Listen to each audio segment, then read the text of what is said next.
Welcome to Side Roads. I'm Carlos, and this is a very impressive 2024 Mitsubishi Outlander PHEV.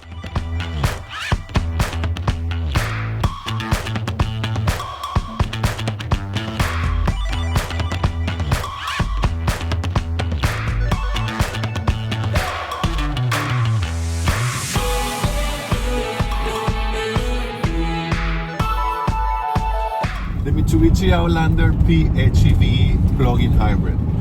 It comes with a 2.4-liter four-cylinder engine combined with two electric motors and based on a 20 kilowatt-hour lithium-ion battery pack that produces 248 horsepower and 332 pound-feet of torque. That is combined while calculating everything, the gas engine with the electric motors. It is paired with a one-speed transmission. It's something similar than the ones used in electric cars, and we'll talk about that later, but the sensation of acceleration and responsiveness is really good. The Outlander also comes with super all-wheel control, which is an all-wheel drive system from Mitsubishi, and allows you to have 7 drive modes, things like eco, normal, mud, snow, gravel, tarmac, power, and I think I count them all, but it's pretty extensive. And the electric motors, because we have one on the front and one in the back, allows to send power to the 4 wheels independently, and therefore the calibration for those different drive modes really makes a difference and enhance the super wheel control, all-wheel control from Mitsubishi. It's a really good system. The Outlander PHEV allows you to charge using level 1, level 2, and DC fast charging, which is really good. Many of plug-in hybrids only give you some of those options. It's good to have them all in the Outlander. And what that means is with level 1, which is 120 volts, you can charge this car in around 16 hours, which is what I'm doing this week, using just regular power and outlet from my home, and it has worked perfectly fine. Then you have the option of level 2, which is 240 volts, and that gives you the ability to charge the car in around 6.5 hours, which is really good, especially overnight, and if you have that set up and you get this vehicle and get all the equipment. So that's pretty reasonable and efficient.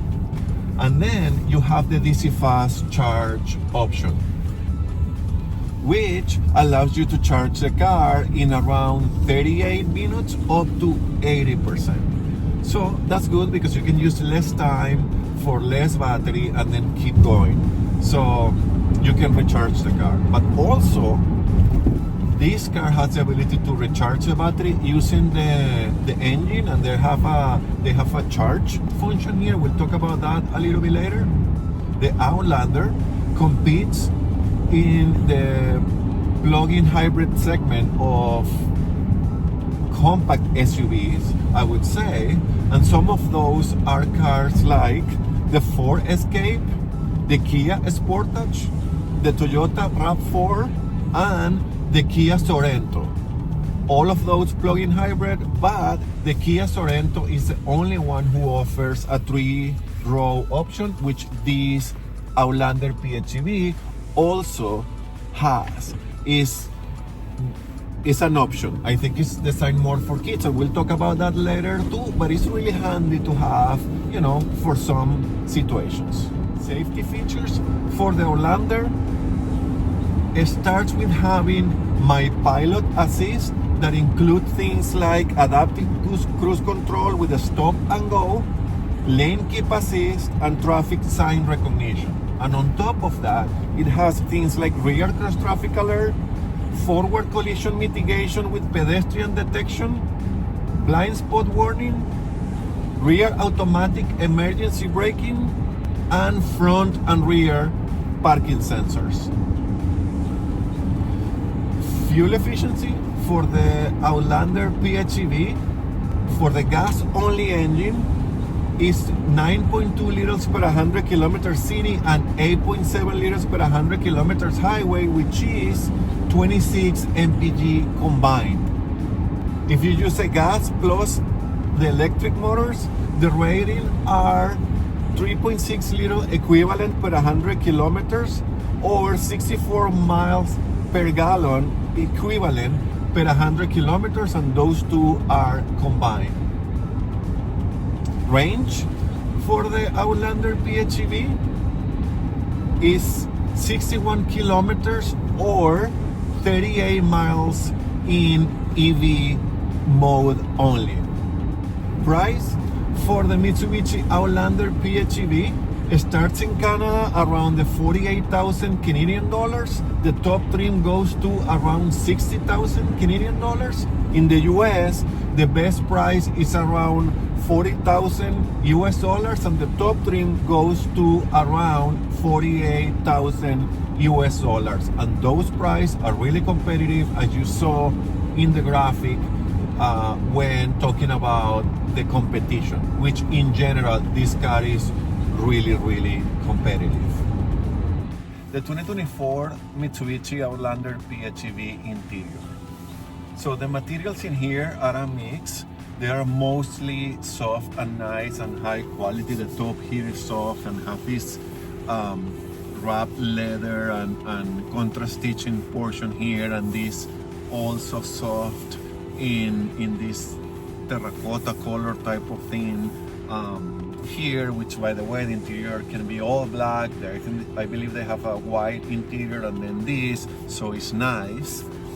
And there are some, hard plastics here on the lower portion, but at least this part is also padded where you rest your knee, and the same in the door. This front portion is hard plastic, but then we have all this padded and almost leather wrap portion, and the support points are really soft and comfortable, and for the driving comfort when you are chilling is also perfectly positioned.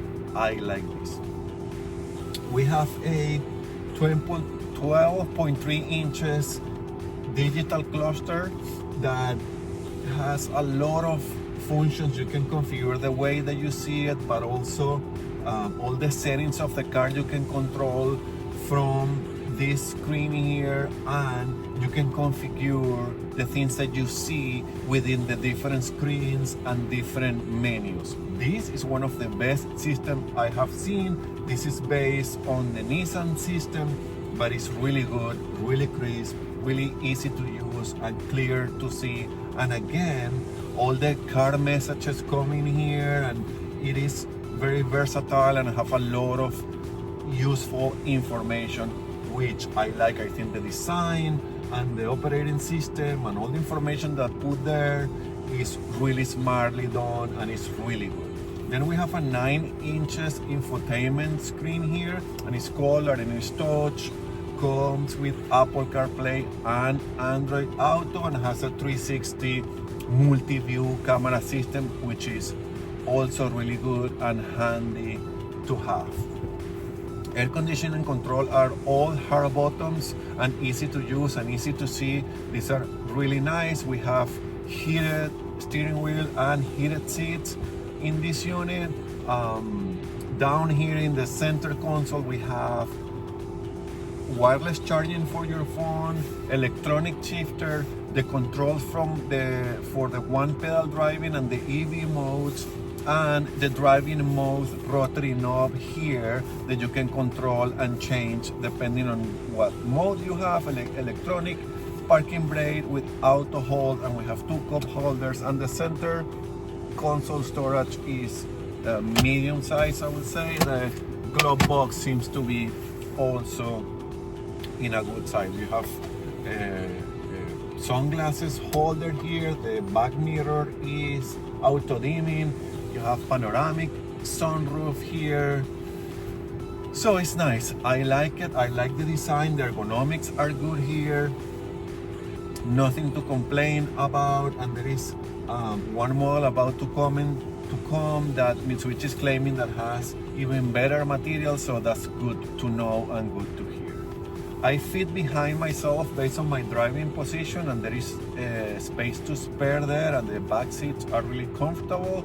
There is a sunshade, and you have a center armrest with cup holders, and the seats go forth and back, and they recline a little bit too. And then the cargo space seems big and wide to me. I'm sure it's going to be completely practical, and this car has an extra special feature, have a third row seats there.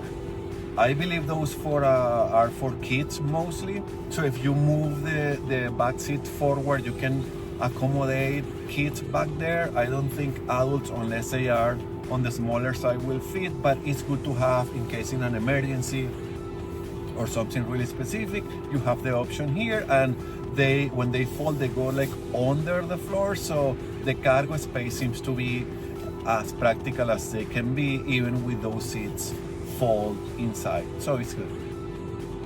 So how is to drive the 2024 Mitsubishi Outlander PHEV? This has been a really eye-opening and incredible experience. I love this car. There is nothing I don't like about it. Okay, let's start with the car, regular stuff, and then we move to the plug-in hybrid electric things. So the suspension is really well calibrated. You know that with electric or hybrid or plug-in hybrid vehicles, the suspension calibration needs extra effort because they need to consider the weight of the battery on top of everything else. So here you have a really comfortable suspension. It's up and eliminate the imperfection from the road with no problem. It is comfortable, but it's also tight while driving. So I really like it. It's like perfectly balanced. The steering, one of my favorite things of this car. It is light but super precise, and for some reason the ratio or the precision, I don't know, but whatever I do with the steering, the car reacts exactly how I want it, and turning and in tight turning or open turning is just really nice. It feels like a go-kart to me. Like, this is one of my best steering calibrations I've driven for the channel so far. So really nice. The brakes are very heavily hybrid electric like.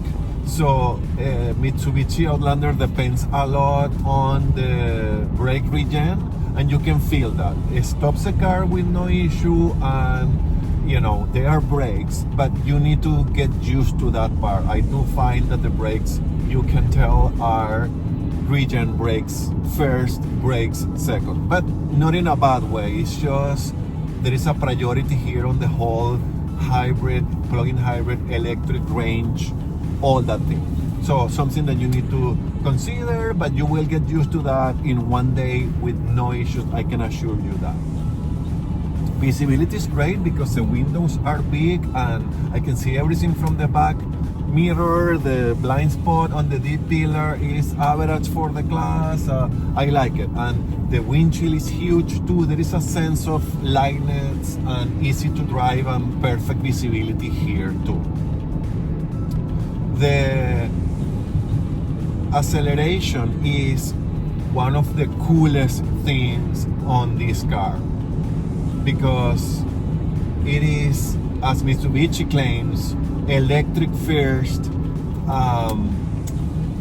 hybrid second. So it is really giving you this electric driving dynamics. That the acceleration with that one-speed transmission that I mentioned before is so smooth, and the taking off is so smooth, and the sensation of moving the car in a different way that a gas car is there is really cool, without being crazy like an electric car that you can float it and go like a roller coaster. That's not here, but it's this very satisfying and car-like, but special car-like acceleration is really cool. I have driven a few plug-in hybrid for the channel, and I can tell you this is by far my favorite, and this is becoming by far my favorite car altogether. So I really like it.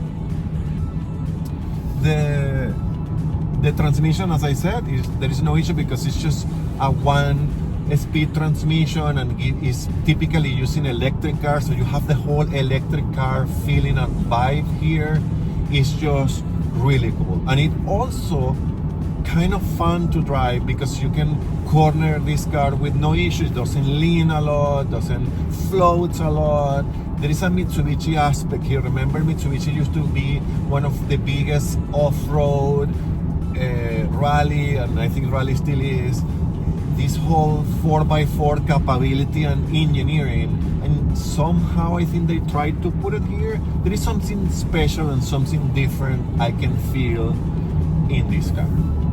So we already talked about the all-wheel control from Mitsubishi. Let's talk about the PHEV or the electric things here. This car has a distribution, as I said, it is electric first, and with that Mitsubishi uses electric motors for everything. So you have a different drive modes for the electric portion. You have a button here that you can press and do that, and you have normal, EV, safe, and charge. On normal, the car does what it needs to do, and I have been driving this car mostly on that, and it's pretty smart, and it does everything based on what the car thinks is the best thing to do. But also it does most of the changes because this car is always analyzing what is that I need to do, what is that I want to do, what is that the driver is asking me, and how do I make the car, be more efficient. So all that is done automatically, and it is so seamless. And I have driven other top brands, super famous and all and experienced hybrid systems. Nothing like this. There is no feeling whatsoever of any of the transitions, and it goes from the engine to the electric to both to you feel nothing. There are super cool gauges here that tells you exactly where is the power coming from, where is the power going from, when it's regenerating, the whole thing. I am a little bit OCD, so I'm looking at it all the time, which I don't think is a safer thing to do. But I'm telling you, if you take all that away and put a simple gauge cluster like a normal gas car, you will never know what is happening with the car because it's that good. It is. I am amazed by this. This is really, really, really good. So with all those modes, what happens is you have the normal one, or what I was saying, that does everything, and you have the EV mode that obviously goes in EV only. It does that automatically too, but if you are in a situation that you only want to use electricity, you can choose to do that too. And then we have safe mode, with the car will keep the battery safe and use mostly the engine to both recharge the battery and or power the front wheels. So depending on that, if you want to keep the battery because you are like in the highway, I guess, or in some other situation where it's more efficient to use the engine than to use the battery, for example. And then you have charge, which uses the engine to constantly charge the battery. It also uses the engine to add extra power to the wheels, so it helps the battery not to drain, and it also sends power to the front wheels depending on the situation, and again on the analysis of the car of what needs to be done, what is it doing, and so on and so forth. It is so smart, so complex, but so simple from the user perspective, because you again will not notice this. I am super impressed with this. This is an execution that I was not expecting from this car. It is next level, is something special, something different. I am super super impressed. On top of that, you have paddle shifters here, which are truly to change how much regen do you want to add when braking or coasting. Because remember, when you coast, you get power back to the battery, and when you brake, you also get power back to the battery. So with this, when you lift your foot from the gas pedal, it will brake the car harder or regen more power for the battery. So you have that, and on top of that, you also have a full-on one pedal driving, which put that feature to the highest level and will bring the car to a full stop, and also by doing so will bring a lot of regen to the battery to help keep the battery going. You have to be mindful of how you use all this stuff, because if you use the engine to charge the battery, for example, then you are using a lot more gas, and therefore your full on range, full on total kilometers to go, and fuel efficiency will be affected. So it's not to be used all the time like that, because otherwise, why do you have a plug-in hybrid? But you can use it depending on the situation, and then if you need a little bit of battery because later you are going to a full city driving, then you'll use a lot of electricity, so you'll save a lot of gas. Again, I think normal, which will let the car do its thing, will be the best way to go, but you have those options. You can play with it, you can take control on the situations that you are in. Really cool, and it's really good that the car gives you the options for that. I really like that. So what do I think? I think I said it already. This is an amazing car. Oh, a few things that are kind of interesting. For the second year in a row, it has been the #1 SUV plug-in hybrid seller in Canada. It is also the #1 plug-in hybrid seller independently of the segment in Canada, and it's the #1 market globally. Canadian market is the #1 market globally for Mitsubishi Outlander PHEV, and I think that's cool. So I think that also supports what I'm about to say, what I have been saying. This is an incredible car. I want this car. I will buy this car tomorrow if I could. I'm seriously considering it. I love it. The driving position, by the way, is great. The steering feel in your hand is great. The seats are super comfortable. There is nothing I don't like about this car, and I strongly recommend you to go and test drive one if you are in the market for an SUV, or if you are in the market for a plug-in hybrid SUV. Do not pass on this one, because if you are like me, you will buy this one. The 2024 Mitsubishi Outlander PHEV is the best car I have driven for the channel so far. No questions. I'm super impressed.